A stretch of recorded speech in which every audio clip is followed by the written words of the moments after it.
नमस्कार दोस्तों, स्वागत है आपका जी के लाइव पाठशाला में। UP triple S C PT के लिए हम लोग ज्ञान मुद्रा पब्लिकेशन की जो प्रैक्टिस सेट है इसे कवर कर रहे थे, जिसमें हम अर्थव्यवस्था का 10 सेट कवर कर चुके हैं। इसके बाद आज हम 11वें सेट से लेकर 20 तक कवर करेंगे। इससे पहले हम लोग अंकित भाटी सर की पूरी बुक कवर कर चुके हैं, तो उसका भी प्लेलिस्ट में जाकर जरूर देखिएगा। और साथ ही साथ हम स्टडी 91 के नितिन सर की पूरा जो प्रैक्टिस सेट है उसे कवर कर चुके हैं, तो उसे भी आप लोग जरूर देखिएगा। चलिए शुरू करते हैं। आपका 11वें सेट से लेकर ये अर्थव्यवस्था का 5-5 क्वेश्चन का सारे सेट हैं, तो हम 100 सेट कवर कर चुके हैं, जिसमें हम 10 सेट पहले से ही कवर कर चुके हैं। तो आज 11वें से शुरू करते हैं। पहला क्वेश्चन दिया गया है आपका राष्ट्रीय प्रतिदर्श सर्वेक्षण संगठन यानी एसएसओ की स्थापना कब हुई थी? तो सही जवाब हो जाएगा आपका ऑप्शन नंबर ए, 1950 में हुई थी। आगे देखते हैं, भारत में निम्न में से क्या अप्रत्यक्ष कर की श्रेणी में है? तो सही जवाब हो जाएगा आपका ऑप्शन नंबर बी, सेवा कर। अगले क्वेश्चन पर आते हैं, उपभोक्ता सुरक्षा कानून 1986 क्यों बनाया गया था? तो सही जवाब हो जाएगा आपका उपयुक्त सभी के लिए, ऑप्शन नंबर डी। अगला क्वेश्चन देखते हैं, क्वेश्चन नंबर 4 दिया गया है आपका, निम्नलिखित में से एक गैर योजना व्यय का सबसे महत्वपूर्ण आइटम कौन सा है? तो सही जवाब हो जाएगा आपका ऑप्शन नंबर ए, ब्याज का भुगतान, ऑप्शन ए सही है। अगले क्वेश्चन बनाते हैं, निम्नलिखित में से कौन सा सरकारी निजी साझेदारी का एक उदाहरण है? तो सही जवाब हो जाएगा option number C, Delhi international airport limited, option number C सही है। अब आते हैं हम प्रैक्टिस सेट नंबर 12 पर। क्वेश्चन दिया गया आपका, अवैध गैर कानूनी मुद्रा संग्रह के नियंत्रण करने हेतु विशेष किसके द्वारा प्रारंभ किया गया था? तो आपका सही जवाब हो जाएगा ऑप्शन नंबर ए, भारतीय रिजर्व बैंक के द्वारा प्रारंभ किया था, ऑप्शन नंबर ए सही है। आगे देखते हैं, देश में सबसे बड़ा सार्वजनिक क्षेत्र का संगठन कौन सा है? तो सही जवाब हो जाएगा option number A, railway, option A सही है आपका, रेलवे। अगला देखते हैं, केंद्र सरकार की आय का सबसे बड़ा हिस्सा कहाँ से आता है? तो सही जवाब हो जाएगा आपका ऑप्शन नंबर डी, उत्पाद शुल्क से आता है, ऑप्शन डी सही है।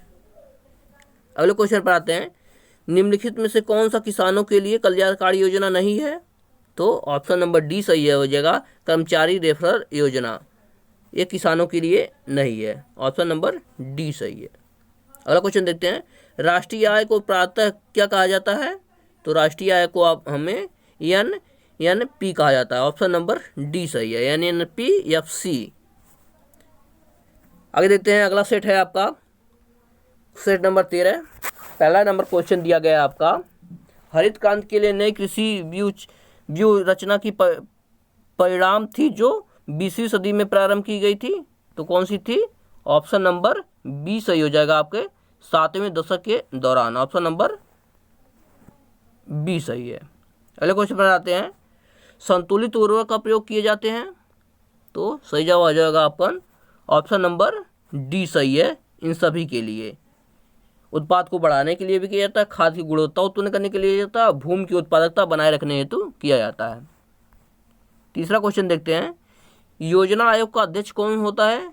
तो सही जवाब हो जाएगा आपका ऑप्शन नंबर बी, प्रधानमंत्री होता है, ऑप्शन नंबर बी सही है। अगले क्वेश्चन पे आते हैं, निम्नलिखित में से कौन विनिवेश आयोग से संबंधित है? तो सही जवाब हो जाएगा आपका ऑप्शन नंबर ए, जीवी रामकृष्ण, ऑप्शन नंबर ए सही है। अगले क्वेश्चन पर आते हैं, भारत में एग्रो इकोलॉजिक जोन्स जिसे कृषि पारिस्थितिकी क्षेत्रों की कुल संख्या कितनी है? तो सही जवाब हो जाएगा ऑप्शन नंबर डी, 20 है, ऑप्शन नंबर डी सही है। अब आ जाते हैं प्रैक्टिस सेट नंबर 14 पर। दिया गया आपका, प्रथम पंचवर्षीय योजना प्रारंभ हुई थी, तो सही जवाब हो जाएगा ऑप्शन नंबर सी, 1951 में प्रारंभ हुई थी, ऑप्शन नंबर सी सही है। अगले क्वेश्चन पर आते हैं, हरित क्रांति में प्रयुक्त मुख्य पादप फसल कौन सी है? तो सही जवाब हो जाएगा ऑप्शन नंबर डी, मैक्सिकन गेहूँ, ऑप्शन नंबर डी सही है आपका, मैक्सिकन गेहूँ। अगले क्वेश्चन पर आते हैं, क्वेश्चन नंबर 3 दिया गया आपका, उत्पादन लागत पर सकल घरेलू उत्पाद यानी जीडीपी होता है। तो सही जवाब हो जाएगा आपका ऑप्शन नंबर ए, जीडीपी में से अप्रत्यक्ष कर घटाकर इमदाद जोड़कर। ऑप्शन नंबर ए सही है। अगला क्वेश्चन देखते हैं, क्वेश्चन नंबर 4। देश में प्रथम कृषि विश्वविद्यालय की स्थापना किस वर्ष हुई थी? तो सही जवाब हो जाएगा आपका ऑप्शन नंबर बी, 1960 में। 1960 में। आगे देखते हैं, भारतीय अर्थव्यवस्था के बारे में अमर्त्य सेन के सुझावों से संबंधित निम्नलिखित तथ्यों पर विचार कीजिए। तो सही जवाब हो जाएगा आपका ऑप्शन नंबर दूसरा सही है, इसे जन उन्मुक्त होना चाहिए। नहीं, इसमें उसके बाद कथन भी दिया गया है, तो कथन के हिसाब से आपका ऑप्शन नंबर बी सही है, दूसरा, तीसरा और चौथा सही है। यानी पहला का छोड़कर देखिए, पहला यहाँ देखिए दिया गया ध्यान से, इसे बस उन्मुख होना चाहिए, इसे छोड़कर बाकी सारे के सारे आंसर सही हैं, यानी ऑप्शन नंबर बी सही है। 15वां सेट पे आ जाते हैं। दिया गया आपका दक्षिण भारत में उच्च कृषि उत्पादक क्षेत्र पाया जाता है। तो सही जवाब हो जाएगा आपका ऑप्शन नंबर बी, तमिलनाडु तट पर। ऑप्शन नंबर बी सही है, तमिलनाडु तट पर। दूसरा क्वेश्चन देखते हैं, किसी वस्तु की मांगी गई मात्रा का विस्तार या संकुचन निम्नलिखित किसके परिवर्तन का परिणाम होता है? तो सही जवाब हो जाएगा आपका ऑप्शन नंबर ए, उस वस्तु की इकाई कीमत पर। ऑप्शन नंबर ए सही है। तीसरा क्वेश्चन देखते हैं, विश्व में कुल दुग्ध उत्पादन में भारत का कितना प्रतिशत योगदान है? तो सही जवाब हो जाएगा आपका ऑप्शन नंबर डी, 22% योगदान है। ऑप्शन नंबर डी सही है। अगले क्वेश्चन पर आते हैं, 2016 सत्र के बजट में निम्नलिखित में किसके जन्मदिवस 14 अप्रैल 2016 के अवसर पर एकीकृत कृषि विपणन ई मंच राष्ट्र को समर्पित करने की घोषणा की गई थी? तो सही जवाब हो जाएगा आपका option number C, doctor BR Ambedkar के जन्मदिवस पर। ऑप्शन नंबर सी सही है।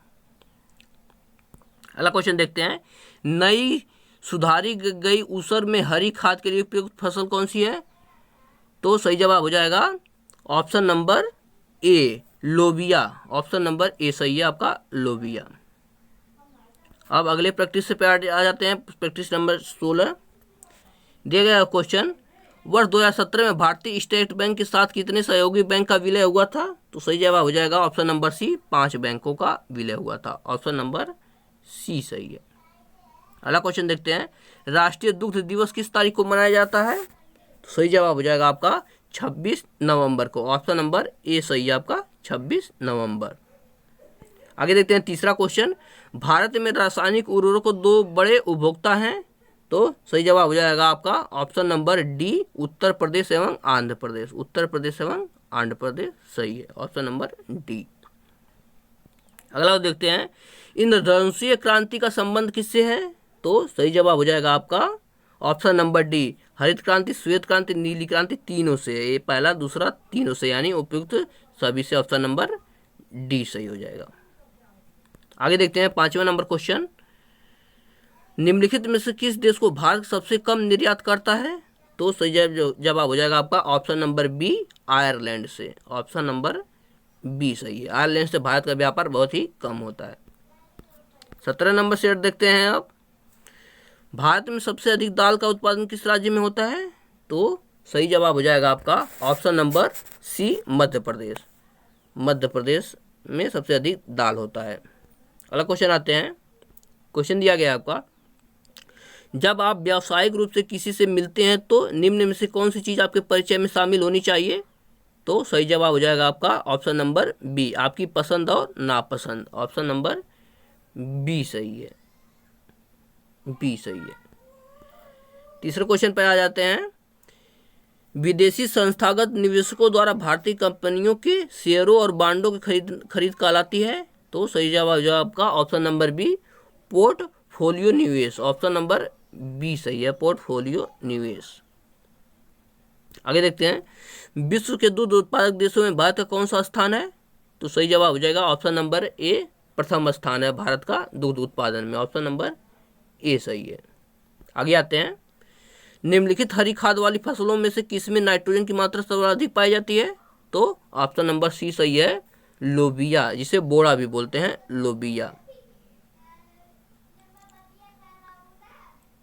आगे देखते हैं, क्वेश्चन दिया गया है आपका, क्वेश्चन सेट नंबर 18 है। अब क्वेश्चन है आपका, सदाबहार क्रांति भारत में कृषि उत्पादन बढ़ाने के लिए प्रयोग में लाई गई थी।